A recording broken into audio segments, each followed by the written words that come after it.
여기 보면 잠언 요절 있죠? 잠언 요절 16장 3절부터 4절까지 보도록 하겠습니다.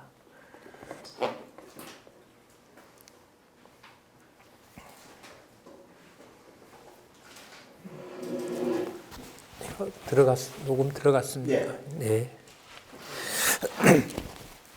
제가 읽겠습니다. 너희 행사를 여호와께 맡기라. 그리하면 너희 경영하는 것이 이루리라.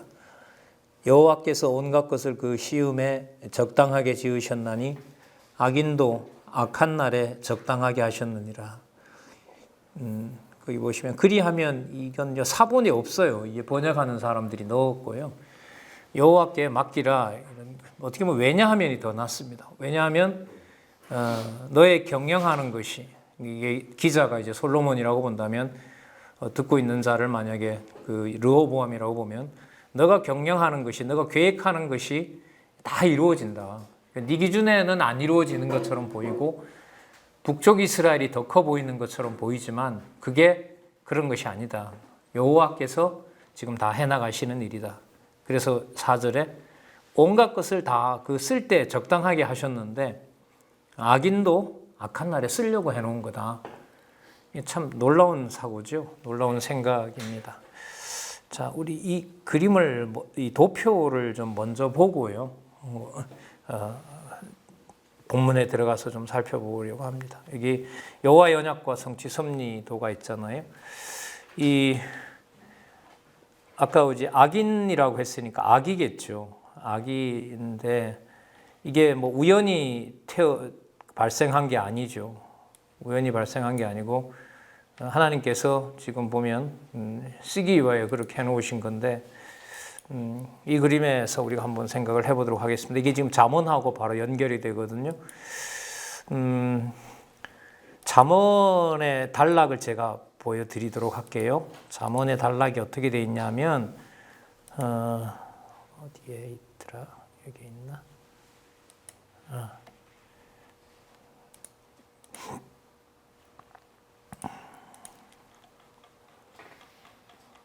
여기 보시면 좀 키워볼게요.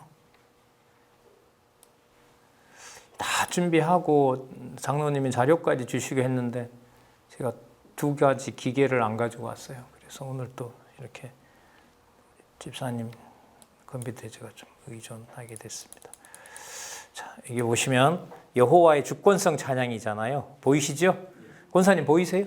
예, 여호와의 주권성 찬양. 이게 지금 우리가 보고 있는 거란 말이에요. 자, 요거거든요. 여기 보시면 지혜 주관의 주권 이렇게 나오죠. 이거 이제 강론집하고 좀 다릅니다. 이게 이제 2019년 4차 개정판이기 때문에 그래서 저는 내년 강의 중에 하나를 2005년도 개론하고 2019년 4차 개정판을 이렇게 비교하면서 공부하는 그런 방향으로 지금 다음 학기 강의를 좀 준비하고 있는데요. 자, 어쨌든 더 명확하게 짧게 주어져 있습니다. 지혜 주관의 주권, 여호와의 주권. 이게 1장 7절에서부터 9장까지고요. 왕가 설립의 주권, 10장에서부터 22장 16절. 나라 통치의 주권 이렇게 나와 있는데 이걸 이제 지난번에 우리 잠언 서원에 보면 지혜와 명철과 지식이라고 있었죠. 잠 찾아볼까요? 잠언 1장.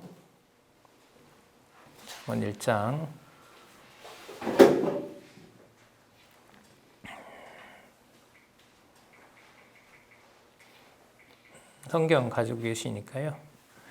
자, 1장 2절에 보시면 지혜와 훈계를 알며 이렇게 나와 있죠. 지혜와 그 지혜를 가르치는 훈계를 알며 그 다음에 무엇의 말씀을 깨닫게 하며 이렇게 나오죠. 명철의 말씀을 깨닫게 하며 자, 그 다음에 그렇게 해서 어떻게 하냐면 지혜롭게 하고 의롭게 하고 공평하게 하고 정직하게 하고 그 다음에 훈계를 받게 하고 자, 그 다음 4절 볼게요. 어리석은 자로 슬기롭게 하며 젊은 자에게 지식과 뭘 준다 그러죠? 근신 이렇게 나오죠.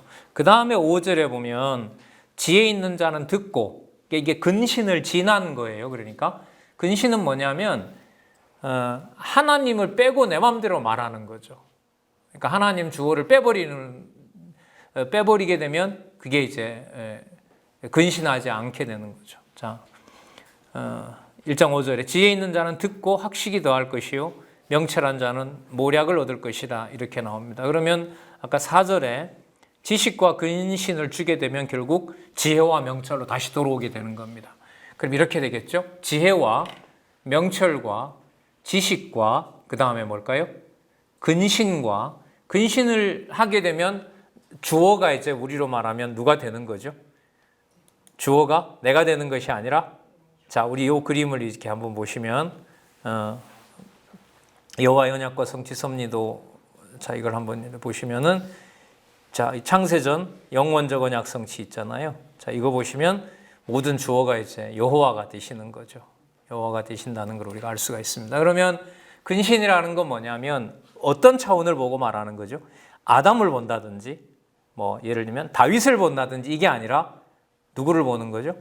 창조전은 영원한 세계에 있는 나라, 영원 천국에 있는 여호와의 영원적 언약 성취를 보는 거죠. 이걸 보게 되는 거예요. 그러면 근신이라고 하는 것은 말을 안 하는 게 근신이 아니고요. 지금 눈앞에는 아브라함이 나오지만, 눈앞의 현상은 아브라함이 나오지만, 이 아브라함을 있게 한 원천이 어딘 거죠? 이게 창조와 심판 이전의 세계였던 어디? 영원적 언약 성취, 바로 여기에 해당하는 일이 벌어지는 거거든요. 자, 그러면 이게 바로 근신입니다. 그러면 근신 다음에는 이제는 여호와께서라는 주어가 붙게 되니까 사건에서 매사에 누가 작정하신 대로 이루신다? 여호와께서 작정하신 대로 이루신다라는 뭐냐면 그 명철이 더해지게 되고 지혜가 보이는 거고, 그걸 사람들에게 뭐 하게 되냐면 훈계를 하게 되는 거예요. 그러니까 순서가 어떻게 되냐면 지혜와 명철과 지식과 그 다음에 근신과 그 다음에 훈계. 그럼 이제 처음으로 다시 또 어디로 돌아가죠? 지혜와 명철로 가는 거예요. 자, 지난 시간 기억을 위해서 잠언과 관련된 요 내용들을 요거 보면서 다시 한번 또 말씀드릴게요. 여호와의 주권성 찬양 나오는데, 우리가 지금 1장 1절에서 6절 사이에서 우리가 뭘 살펴봤냐면, 아까 뭐가 나왔었죠? 아까 지혜와 그 다음 명철과 그 다음 지식과 그 다음 근신과 그 다음 훈계와, 그러면 다시 또 어디로 돌아가요? 위로 이제 올라가서 지혜로 간다, 이렇게 되는 거죠.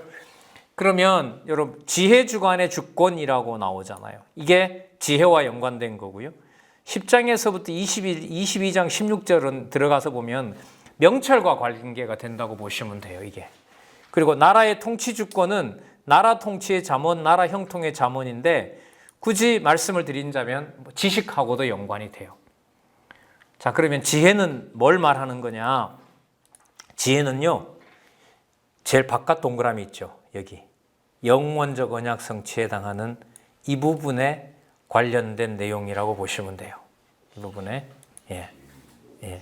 영원적 언약 성취 있죠? 영원적 언약 성취. 자, 이 부분과 관련된 거라고 보시면 돼요. 이게 지혜예요, 지혜. 그 지혜는 뭐냐면, 이게 참, 아까 우리 집사님 기도 중에 참 감동적인데요. 저도 아까 집사님 기도하신 대로 되짚어 보니 진짜 그 달려갈 길 다 달려가고 이제 다 보여주는 그런 시대에 저희들이 살고 있어요. 예, 진짜 아무리 봐도 너무너무 분명하고. 자, 지혜는 창세전에 하나님의 선과 악을 아는 마음의 상태를 지혜라 그래요. 그럼 창세전이니까 지혜는 어디 있는 차원이죠? 여기 창조 있잖아요, 여기 창조 있잖아요. 이거 앞이니까 이거 아니겠어요? 예, 영원적 언약 성취에 있는 천상에 속한 이 차원이 바로 뭐냐면 지혜인 거예요. 그리고 성경을 공부하는 게 단지 그 정보를 듣는 거라고 우리가 생각하면 안 되겠죠, 이게. 예.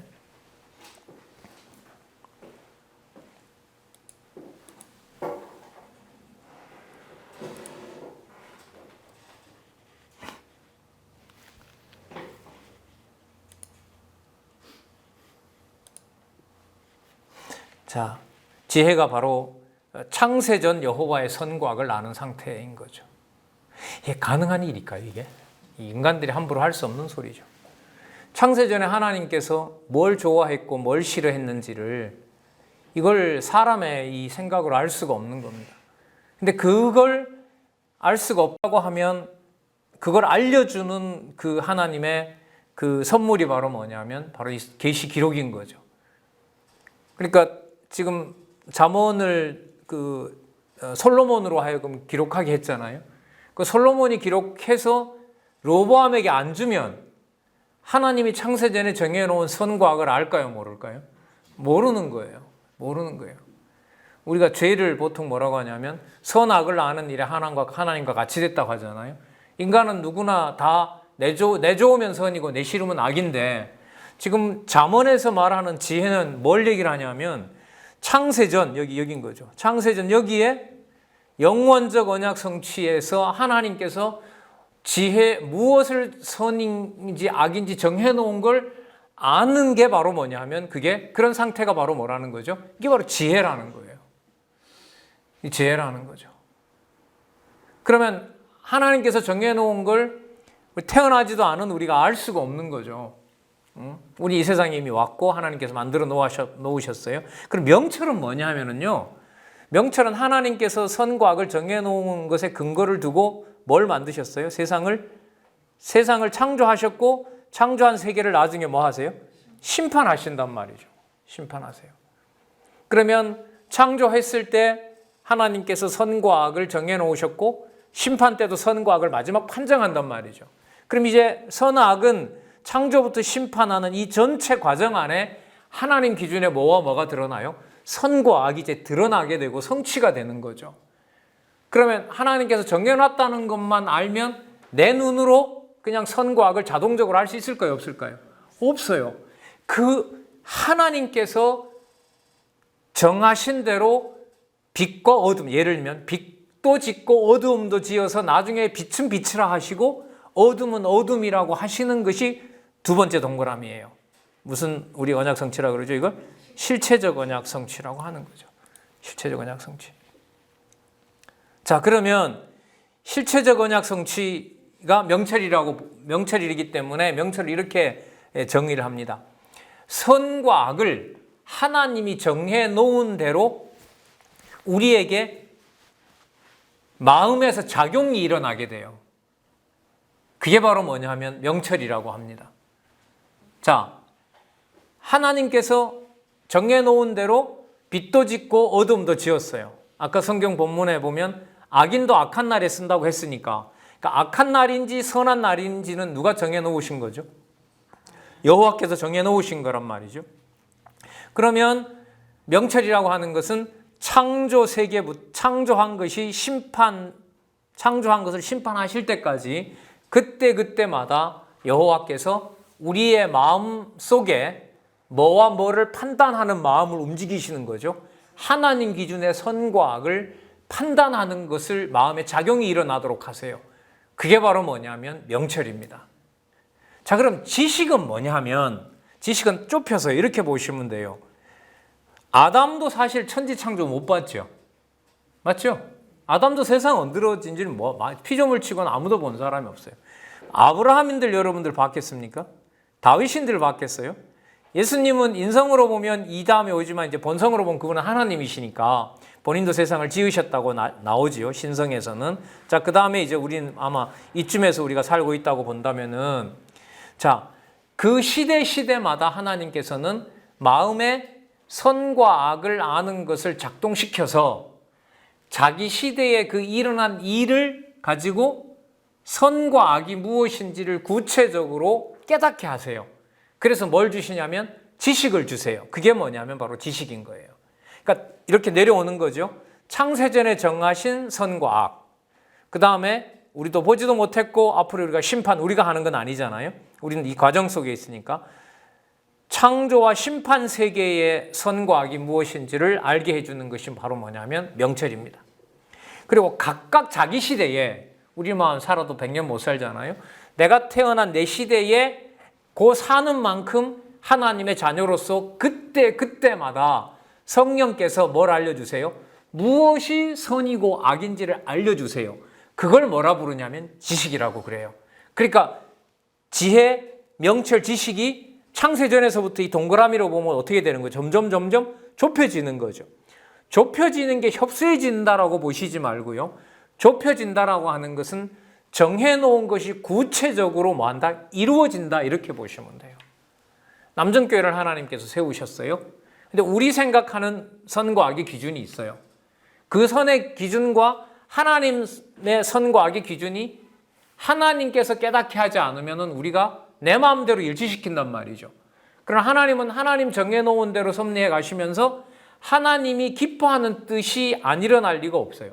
그러니까 우리가 볼 때는 이건 아니다라는 말을 우리가 하지만은 우연하게 된 일도 없을 뿐만 아니라 하나님께서 정해놓지 않은 일은 안 일어나요. 그러면 그 일이 일어났을 때 하나님께서 원하셔서 하나님께서 정해놓은 일이고 하나님께서 좋아하시는 일이가 일어났다라는 것을 뭐 하는 거냐면 깨닫게 해주세요. 그때 깨닫게 하는 것을 바로 뭐라고 부르냐면 그걸 지식이라고 그럽니다. 그러면 지식을 주신다는 말은 무엇을 아는 것하고 연관이 되죠? 그렇죠. 창세전에 있었던 선과 악을 아는 일이 돼요. 그래서 우리가 그럼 근신으로 가서 볼게요. 내 기준으로 보면 할 말이 많은데 창세전에 정하신 하나님의 선과 악이 이루어지는 것이므로 나에게 하나님께서 지식을 줌으로써 내 기준에 따라서 선이다, 악이다라고 평가하지 않게 되죠. 누구의 뜻이니까? 여호와의 창세전 뜻이 이루어진 거니까. 그러면 그때 말하지 않게 되는 것이 바로 뭐냐면 지식을 준 결과인 거예요.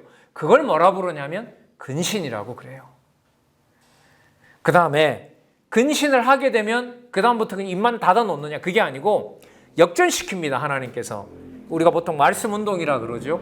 역전시켜서 이제는 내 기준의 선과 악을 말하는 것이 아니라 매사에 하나님이 정해놓으신 일의 일이라고 깨닫게 하시고 하나님 여호와가 주어가 되면서 선과 악에 대한 평가를 누구 기준으로 하는 거죠? 하나님 기준으로 하게 돼요. 자, 여러분 여기서요. 잘 보세요. 여기서 그게 60년 인생이든 70년 인생이든 100년 인생이든지 간에 주어진 시간만큼 하나님께서 구체적인 삶 속에서 지식을 줘서 뭘 알게 해요? 창세전 선과 악이 무엇인지를 각자에게 하나님께서 깨닫게 하세요. 그래서 내 기준으로 보면 나쁜 일인데 여호와 하나님이 정하신 일로 보면 그게 뭘로 믿어져요? 정하신 선하신 뜻으로 믿어져요. 그걸 도움을 받을 수 있는 그림이 뭐냐 하면 여기서 그림 하나가 또 붙어요. 뭐가 붙냐면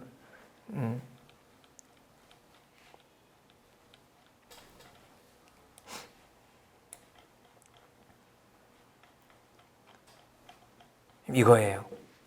타락에서 구원까지 과정도 이걸 이제 옆으로 이렇게 그려놨는데 다른 거 한번 볼까요? 다른 거.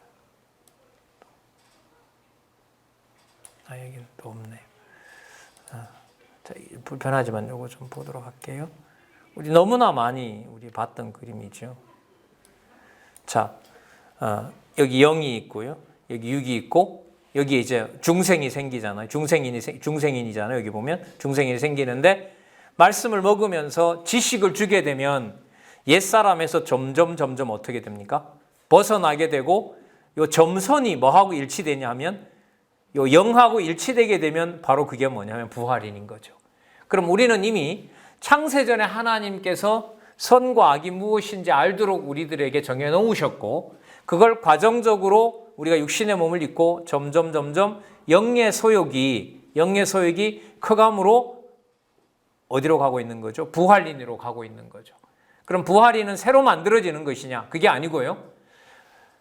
정해놓은 선과 악이 무엇인지를 마지막에 확증해 주는 것이 바로 뭐냐면 부활이라고 보시면 돼요. 중간에 뭔가를 좀 잘했기 때문에 바뀌거나 이런 게 아니란 말이죠. 하나님이 정해놓으신 대로 선과 악이 무엇인지를 부활인에 가서 확증해 주고 있는 거죠. 그러면 부활인이 되게 되면 육신의 어떤 그 죄로부터 승리한 거기 때문에 전부 누구 기준의 선과 악을 말하고 또 찬양할까요? 여호와 기준의 선과 악을 말하게 되고 또 그렇게 정해놓으신 하나님의 너무나 오묘하신 섭리에 대해서 그 로마서에 나오는 대로 어떤 찬송을 하게 되죠? 깊도다 하나님의 지혜와 지식의 부요함이여 라고 하는 그런 찬송을 하게 된다는 거죠. 자, 그래서 미리 우리 아까 살펴봤던 요 부분 지혜, 명철, 지식 요 구도로요. 글쎄요, 제가 이런 걸 좋아해서 그런지 몰라도 이 서원에 나타났던 지혜, 명철, 지식 거기에 이제 본문에 들어가서 보면 이게 쫙 이제 흘러가거든요. 점점 구체적으로 설명을 해요. 이 구도를 이렇게 잡은 것도요, 너무너무 놀랍고, 지혜, 왕과 설립 들어가면 명철력이 많이 쏟아지거든요. 나라 통치, 여기 가면 또 지식이 쏟아져요. 그러면 주권성이라는 것은 결국 뭐냐 하면은요, 하나님이 창세전에 정해 놓으신 선과 악을 그대로 뭐 하시고 만들어내신 것을 자기 백성에게 그때마다 뭐 하는 거죠? 알려주심으로 해서 뭐 하는 거죠? 하나님이 절대 주권이니까 우리는 뭐예요? 어떤 권한이 없는 거죠. 그러면 어떤 권한이 없는 게 깨달아지면 말을 함부로 안 하게 되겠죠. 그걸 뭐라 부른다 그랬죠? 아까? 근신이라고 그런다 그랬죠. 그럼 근신하게 한 다음에 이제 누구 기준으로 바꿔줘요? 중생인이니까 하나님 기준으로 바꿔지고요. 여기에서 여러분들 뭐가 중요하냐면 창세기부터 계시록까지를 일관되게 공부하는 게 우리들에게 최대의 과제인 거예요. 이 지상에서는. 그래서 순서대로 공부를 해가지 않으면 선과 악에서 여호와의 주권성을 주권성으로 아는 데서 이게 충분하게 납득이 되질 않아요. 그리고 더더욱 이제 우리가 시간들 꽤 많이 보내신 분들이니까 성경을 직접 보고 그 순서대로 따라가지 않으면은 근신에서 근신을 지난 다음에 하나님 다 해 이러면 이제 뭐 반항은 못 하게 되겠죠. 하나님 다 해놓은 건데 내가 왜 이러지? 근데 거기에서 그러면 하나님이 원하시는 선과 악이 뭔지는 뭐가 바탕이 돼줘야 되느냐? 진리의 말씀들이 순서대로 이게 바탕이 돼줘야 돼요. 이게 아까 우리 집사님 기도하셨는데 달려갈 길을 다 간 분이 우리에게 준 그야말로 노선배의 권면이었고 작업이었던 거죠. 그럼 우리 이번에 청해도 다녀오셨겠지만 지금 장안중앙교회 커리큘럼도 그렇고 기지협 전체 프로그램도 그렇고 지금 거의 이제 세팅이 됩니다. 10월 달 총회에서는 하나님께서 어떻게 각 지교회들을 양육시키고 또 진리투쟁하게 했는지 그 내용이고요. 4월 달은 뭐냐면 각자 공부하도록 하셔서 그 공부한 내용에 아직 저자가 계시니까요. 저자랑 대담을 하거나 저자랑 토론을 하거나 또 밝혀놓은 내용이 성경적이지 않는다든지 논리적으로 문제가 있다라든지 그런 내용들을 확인하는 자리가 바로 4월 달에 저희들 포럼인 거죠. 그럼 4월 포럼이 있으려면 평상시에 공부를 안 하면 4월 포럼이 일어날까요? 안 일어날까요? 평상시에 공부하지 않으면 궁금한 것이고 뭐가 없어지겠죠. 그러니까 평상시에 공부했느냐 안 했느냐가 결국은 4월 달에 문제가 있다 없다 혹은 문제가 있으면 거기서 또 같이 밝히고 성경을 하나님 말씀으로도 확증하는 일로 간단 말이죠. 그래서 저희들에게 남아있는 일에서 가장 중요한 내용 중에 하나가 바로 뭐냐면 본문에 지금 기록해 놓은 그 순서대로 따라가면서 그걸 연결시켜 나가는 것이 우리들에게 남아있는 과제입니다. 그러니까 지혜와 명철과 지식과 근신에서 이제는 하나님 다 한다 이걸로 말을 끝내는 것이 아니라 그럼 구체적으로 하나님께서 말씀하신 선과 악이 뭐냐? 그거는 뭐가 바탕이 돼야 되는 거죠? 문법적인 지식부터 시작하는 창세기부터 계시록까지 내용이 우리에게 남아있는 과제입니다. 이 부분에 저희들이 지금 매진할 시간에 와 있는 거죠. 그걸 남정교회 같은 경우에 이제 우리가 올 때마다 이제 제가 한 권씩 소개해 드리는 이유가 다는 못하지만 그 본문의 순서를 따라가야 되는 그 방법을 여러분들에게 소개를 드리고 있는 겁니다. 자, 그래서 지금 잠언의 내용들을 지난번과 관련해서 말씀을 드렸고요. 자, 오늘 우리가 전도서하고 아가서까지 제가 말씀을 드릴 거거든요. 전도서 아가서까지 말씀을 드리려고 하는데 미리 조금 전에 우리 언약과 성취 섭리도 우리가 살펴봤었죠.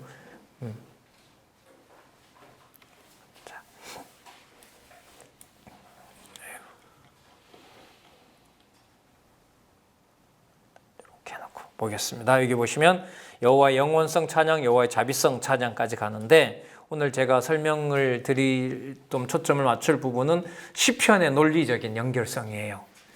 욥기 다음에 시편 다음에 잠언 다음에 그렇죠? 전도서 다음에 아가. 요 순서의 중요성을 연결을 좀 시켜보고요. 그 연결을 시키면서 그 중요성을 말씀을 드리고요. 그리고 내일 3시간은 이사야, 우리 가지고 계신 강론집이 지금 30 몇 장까지 나와 있을 거예요. 한 절반 정도 되지요.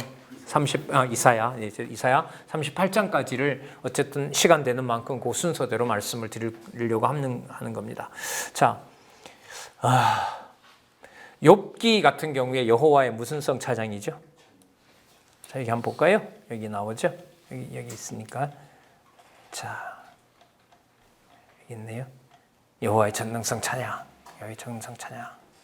자, 망하게 하는 권능이라고 나오죠. 망하게 하는. 그러니까 욥을 망하게 하죠. 어떤 욥이죠? 여기 보면 답이 나오네요. 그렇죠? 범죄하는 욥이 아니라 어떤 욥? 의로운 욥인 거죠. 여러분, 의는 세상에 만들어지고 난 다음에 욥이 의로운 걸까요? 하나님이 보실 때 본래부터 의롭다고 한 자일까요? 두 번째란 말이죠. 그럼 이게 여러분 누구랑 연관이 되냐면, 여러분 아담이 하나님께서 보시기에 뭐합니까? 좋았더라라고 지어놨잖아요. 그죠? 그래 지어놨는데 그 아담을 누구에게 맡깁니까? 사단에게 맡기죠. 그러니까 뭐 하게 하는 거예요? 망하게 하는 거죠. 자, 그러면 여러분 아담만 망하게 했나요? 자, 꼽아가 볼게요. 제가. 그래 맡겼죠?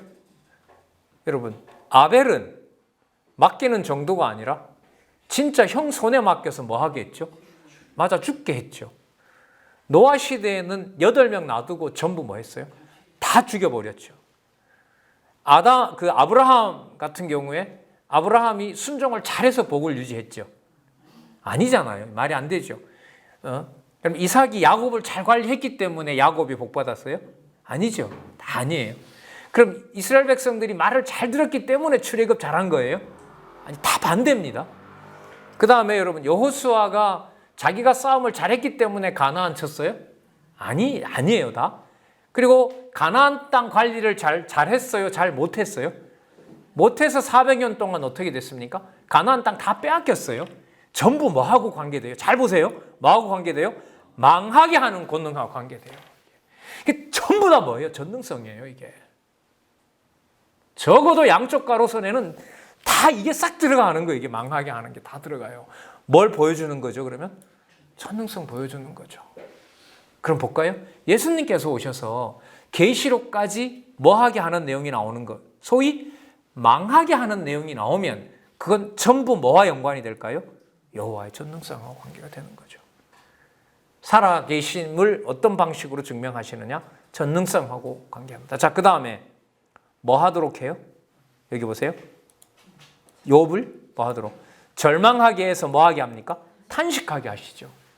탄식하게 하십니다. 그러니까 망하게 하는데 어떻게 하느냐? 절망도 하게 하고 탄식도 하게 합니다. 이게 바로 뭐라고요? 여호와의 전능성입니다. 이게 위로 올라가면 전능성 찬양인 거죠. 여러분 애가 지금 막 그러니까 뭐 부모보다 먼저 간 자식들이 많잖아요. 저도 사실 제 동생이 어렸을 때 먼저 갔거든요. 지금은 어느인데 제 바로 밑에 남동생이 있었대요. 어머니 그러는데 근데 태어나자마자 이제 먼저 간 거죠.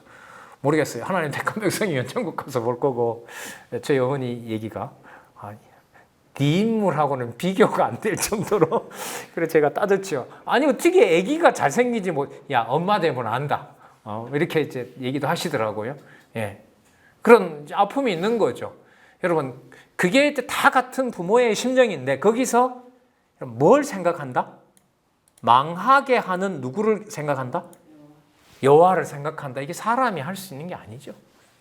그리고 우리가 지금 남아있는 아까 과제가 뭐라 그랬죠? 성경 본문으로 들어가서 시간 보내는 거. 진짜 몰두해서 주어진 만큼 그냥 성경에 몰두하는 게 우리에게 남아있는 일인 거거든요. 앞뒤에 뭐가 있는지는 전화 한 통하면 해결이 다 돼요. 또 책 봐도 알 수가 있고 모아놨다 또 앞으로 공부 모임 많이 만들어질 거예요. 저는 사실 원하는 게 이 순천만 하더라도 너무 멀어요. 오늘은 단풍놀이 손님 때문에 한 5시간 반 걸렸거든요. 제가 대전에서 이게 전라도로 넘어오는데 안 가는 거예요. 이게 명산들이 많잖아요. 그게 저기 우리 총리했던 그 중간 지점에서 저는 각 지방으로 보면 여러분 여기가 이제 그 우리가 서남 지역이 되죠. 우리가 이게 서남 지역이 되고 그 다음에 그 동남쪽 지역이 또 있는 거고요. 저쪽이 동북쪽 지역이 있는 거고 크게 남한만 4구역으로 나누어도 각 곳에서 장로님들이 권사님들이 정기적으로 모여서 자 공부하고 난 다음에 지식 자랑하는 건 아니잖아요. 보고 싶잖아요.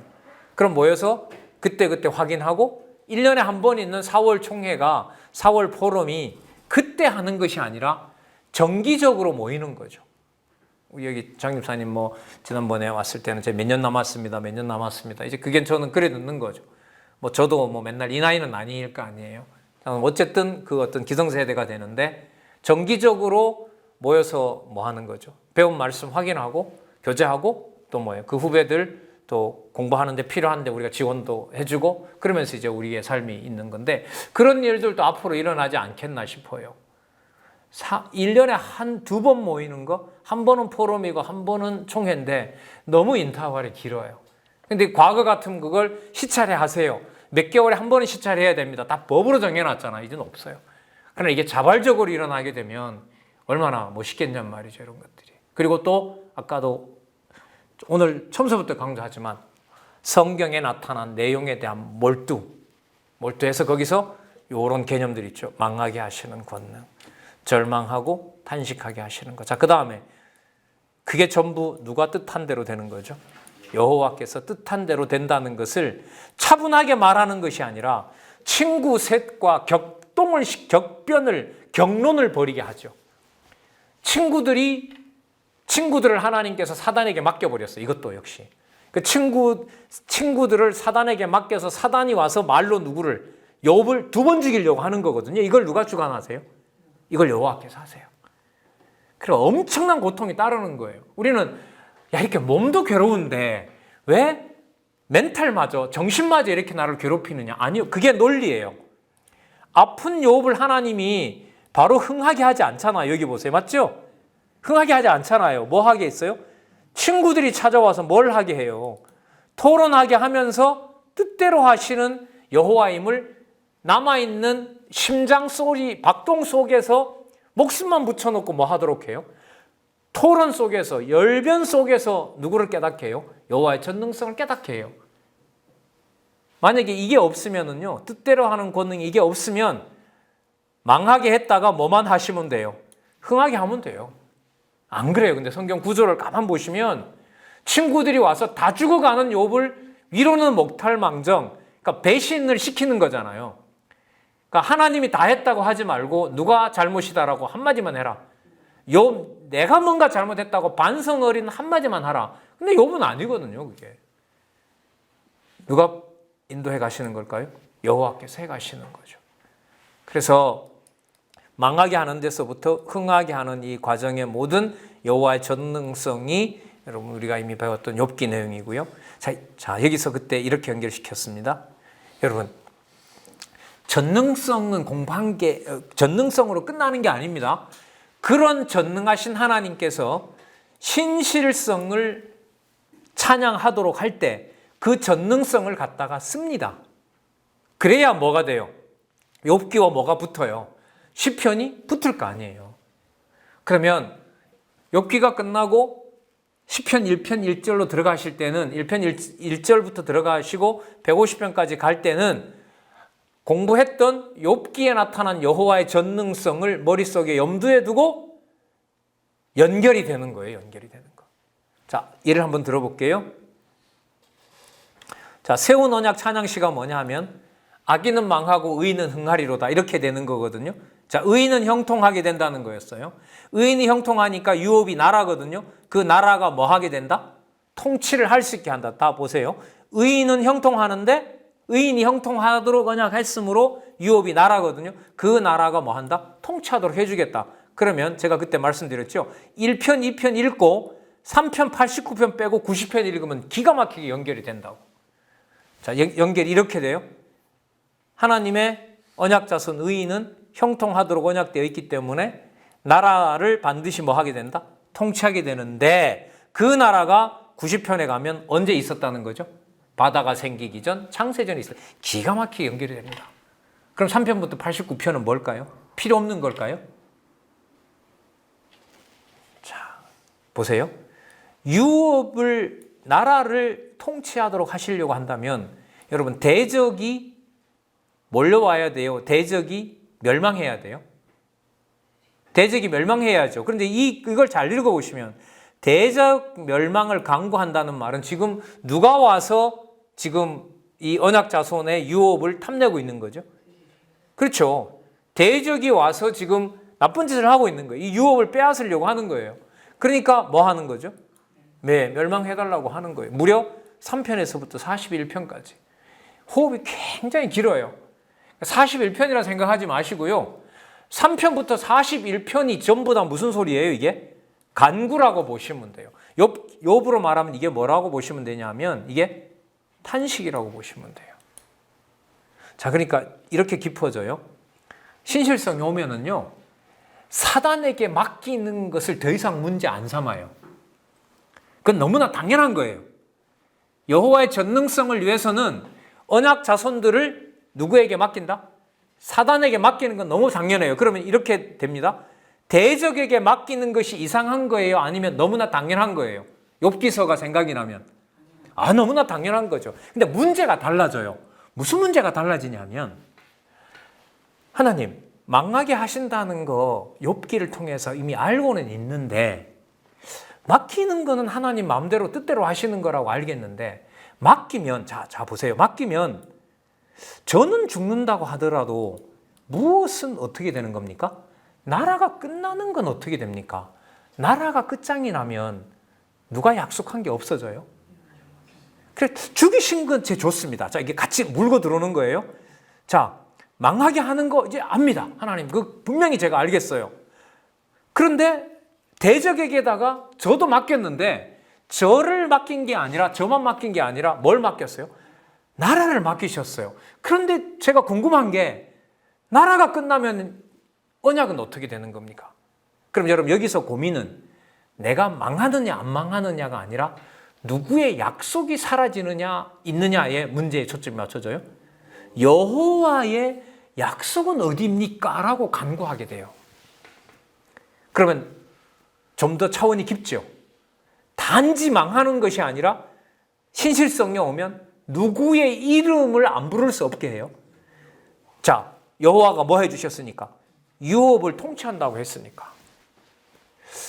하나님, 순천에 내가 안 믿는 건 좋은데 그냥 내가 말씀 운동에 그냥 이만큼 한 거고 제 관심이 사라지는 건 좋은데 하나님께서 믿음을 안 주셔서. 근데 하나 궁금한 게 있는데, 순천 지역에도 하나님 많은 교회가 있고 믿는 성도들이 있다고 한다면, 하나님, 순천 지역에도 창세전에 그리스도 안에 있는 교회라면 그 교회가 다 사라지면 순천 지역에 말씀 내리는 거 하나님 다 뿌리째 뽑으려고 하십니까? 그게 하나님의 계획이었습니까? 내 이해관계 때문이 아니라 하나님께서 약속해 주신 주 예수 그리스도의 몸된 교회가 뭐 하는 거죠? 사라지는 것에 대해서 누구를 안 찾을 수가 없어요? 여호와를 안 찾을 수가 없어요. 그럼 이 차원은 뭐하고 달라요? 나한테 좋으냐 나쁘냐가 아니라 여호와 하나님께서 정말로 어떤 분이냐? 신실하신 분이냐 아니냐라는 데 초점이 맞춰져요. 그럼 여러분, 어떤 단계가 만들어지냐면, 나한테 좋고 나쁘고가 아니라 좋은 일이든 나쁜 일이든 하나님께서 전능하셔서 다 하시는데, 하나님이 약속한 바가 사라지면 당신이 누구라고 하는 말은 성립하지 않는 것이 아닙니까? 라고 간구하게 되죠. 언약대 누이시는 누가 아니시지 않느냐? 여호와가 아니지 않느냐? 자, 근데 이게 힘들게 한다 그랬죠? 제가 볼 때는요, 3편에서부터 41편 하나만 해도 돼요. 근데 문제는, 힘든 것은 42에서 70이고 30편 되죠? 73에서 89편, 이것도 27편인가 이렇잖아요. 그죠? 아니죠. 73이니까 20편 정도, 한 17, 8 정도 된단 말이죠. 택자 구원시는 말 그대로 뭐냐면, 제가 택자인데 저를 구원해 주세요라는 말은 알기 쉽게 이렇게 말씀드렸죠. 왜 이렇게 저를 불택자 취급하십니까? 그래서 이 본문 읽어보시면 나오지만은, 하나님을 그렇게 간구했더니 하나님이 왔어요.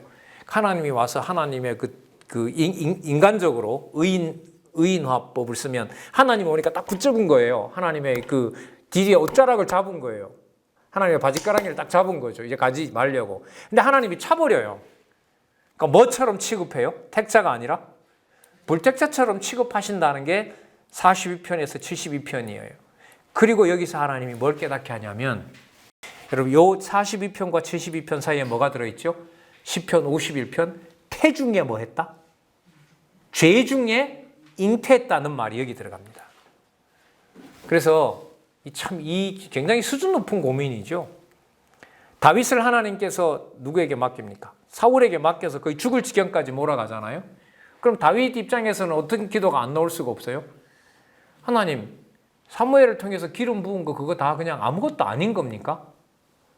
근데 나를 왜 이렇게 몰아세웁니까? 자, 택자 구원으로 가면 하나님께서 지금 저를 버리시려고 하는 건데 제가 죄 중에 이미 잉태되었기 때문에 저를 죄인으로 낙은 찍어서 뭐 하는 거다?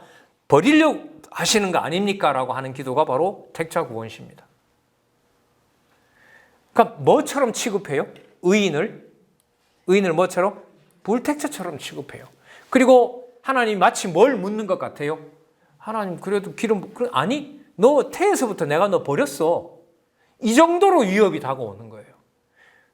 그러면 현실적으로 볼 때 무슨성은 사라지고 있어요. 지금 과정으로 보면. 그렇죠. 믿을 만한 존재라는 것은 사라지고 있는 거죠. 자, 그 다음 언약 성취 이 단계는 뭐냐 하면 이것도 이 단계가 되게 어렵더라고요. 저는 이 3편에서부터 89편을 여러분들도 그렇게 확인해 가시리라 보는데 이게 직접 들어가면 여기 되게 힘들어요. 이 3편부터 89편까지 제가 한 5번 읽었을걸요. 요약해서 읽고 또 읽고. 왜? 자꾸 뭔가 끊어지니까. 그리고 이 달아놓은 이 제목이 그냥 그런갑다 이렇게 들어오는 거예요. 도대체 성이 안 차는 거죠. 근데 또 읽고 한 게 여러분들에게 이제 안내를 해드리는 거예요.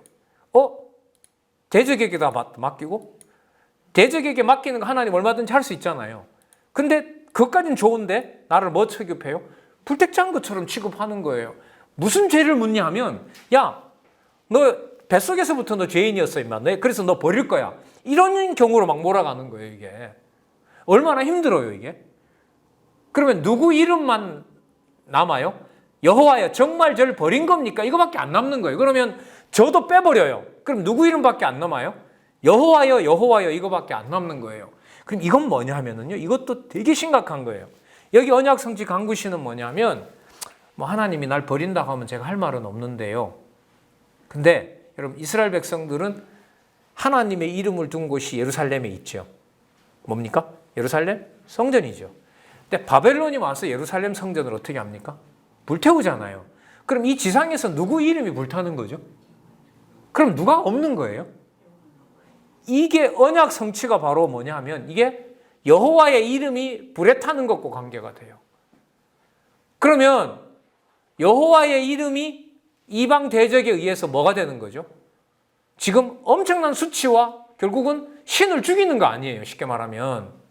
이런 일이 여기서 벌어지는 거예요. 그래서 유업의 통치고 뭐고 간에 누구 자체가 없는 것처럼 보여요. 여호와라는 존재가 없는 것처럼 보이는 거예요. 근데 우리 원사님들, 집사님들 이게 얼마나 저한테 놀라운 이 자유를 준지 몰라요. 무슨 뜻이냐면 하나님의 택한 백성 입에서도 누가 없다는 말이 나올 수 있다. 예루살렘 성전이 불타는 걸 보면 예루살렘에 살고 있던 유대인들이 봤을 때는 이 지상에서는 적어도 누가 없어요? 여호와는 없어요. 그걸 딱 보는 순간 여호와께서는 신실하신 분임을 깨닫게 하기 위하여 신실한 백성 언약 자손의 입에서도 무슨 소리가 나올 수밖에 없게 만든다? 여호와여 도대체 계십니까? 라는 말이 나올 수가 있다는 거죠. 그게 이미 어디에 약속이 돼 있어요? 구약 시편에 약속이 돼 있어요. 그 유명한 기도가 바로 뭐냐면 예수님께서 시편 22편에 뭐라고 하시죠? 아버지요? 아버지요? 어찌하여 나를 버리셨나이까? 그게 나오잖아요. 그게 하나님이 버리셨기 때문에 그런 거예요? 아니죠. 하나님이 없어서 그런 기도가 나오는 것처럼 보이잖아요. 이 과정이 이미 이 과정 속에 들어있는 거예요. 이 과정이 지난 다음에 여기 보세요. 여호와의 통치죠. 여호와의 통치하고 뭐하고 물려 있어요? 유업의 통치, 누구의 통치? 여호와의 통치.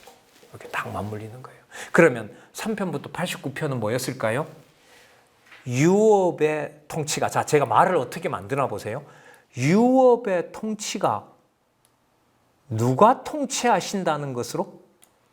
다윗 너보고가 통치가 아니라 누가 통치한다?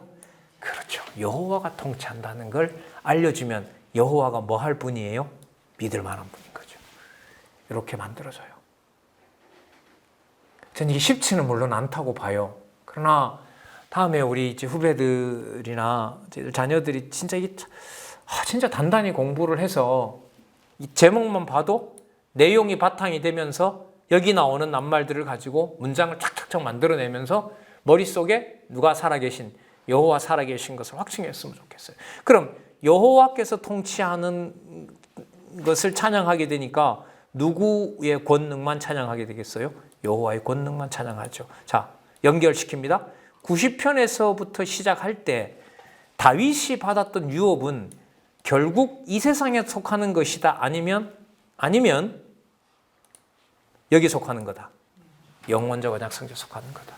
자, 여러분 여기서 연결고리 하나 만들고 우리 잠시 쉴게요. 자, 여호와의 통치가 아까 그 그림으로 봤을 때 다윗도 그 노래를 합니다. 아까 제일 바깥 그림이었었죠. 영원적 언약 성취였었잖아요. 자, 영원적 언약 성취 무슨 천국? 영원 천국. 이게 펜 기능이 있었는데 이게 지금 지난번에는 써놓고도 오늘은 또 못하네요. 이건가? 아니, 좀 이따가 배워서 할게요. 자, 요 연결성 보고 쉬도록 할게요. 여기 보세요. 자, 여호와의 통치, 여호와의 권능, 자손 땅 통치 중에 자손 땅 통치가 완성된 뭐와 관계되죠? 통치와 관련된 나라와 관계되죠. 여호와의 통치, 여호와의 통치. 맞습니까? 어디에 속한 나라죠, 이게? 하늘에 속한 나라. 그 장차 와서 예수께서 말씀하시는 무슨 나라? 하늘에 속한 나라. 무슨 나라? 하늘나라. 하늘나라. 자, 하늘나라 어디에 있는 나라? 영원한 천국. 요거거든요. 자, 제가 연결시킨다는 게 바로 뭐냐면 요거 보세요. 여호와의 통치, 나라 언약이죠. 그 나라를 누구 방법대로? 그걸 뭐라 부른다고요? 주권성. 이렇게 연결돼요. 이렇게 연결돼요. 그러면 90편서부터 150편은 신실하신 여호와의 통치로 끝이 나면서, 잘 들어보세요. 끝이 나면서 하늘에 속한 지혜를 가지고 왕가를 세울 뿐만 아니라 당신 방법대로 통치하는 여호와의 뭘 말한다? 주권성을 말한다. 시편 90편에서부터 150편은 신실성의 결론이지만 동시에 잠언에 뭐가 된다? 이 말 쓸까요? 잠언에 뭐가 된다? 선이 된다. 이렇게 연결이 됩니다. 잠언이 그렇게 끝나면 잠언 끝부분도 강사님 그러면 전도서와 맞물릴 확률이 있습니까? 당연히 맞물려야죠. 아니면 이 페이지가 이어지는 건데 그럼 떼야죠. 아니면 제자가 억지로 그냥 갖다 붙여놓은 거거나. 저는 그걸 만족을 못하는 거예요. 몇 구절 가지고는 안 돼. 이게 통으로 큰 틀에서 묶이는 거 아니에요? 언약 성지 찬양시. 이게 이제 어디로 가요? 하늘에 속한 지혜로 뭘 세워요? 왕가를 설립할 뿐만 아니라 그 나라를 뭐 해요? 통치하시는 거. 지혜, 명철, 지식으로. 이게 어디서부터 이미 시작이 됐다? 어디서부터 시작이 됐다? 시편 90편에서부터 시작이 됐다. 한 권으로 뚫린 것이 아까 우리 집사님 기도하셨던 이 시대에 엄청난, 진짜 이거는 이 말을 좀 잘났다고 하는 이 서구 신학에 가서 좀 선포를 하고 싶은 거예요. 그리고 요즘 제가 이제 독일어도 다시 공부하고 있고 뭐 조금 배워서 뭐 아는 만큼 갖다가 내지르고 오죠. 뭐 통역해 줄 사람 있으면 세워서 뭐 제가 글쎄요. 지금 이 성경 신학 이 정도면 뭐 제안이라도 그 사람들 묻는 대답에 통일성 어느 분이라도 다 연결시킬 수 있을 것 같아요. 어느 정도 이 안내하시는 분 같으면. 자, 여기까지 하고요. 자, 잠언 연결시켜서 틀 잡고 그다음에 자, 전도서 계속해서 이어가고 오늘 하여튼 아가서까지 나가겠습니다.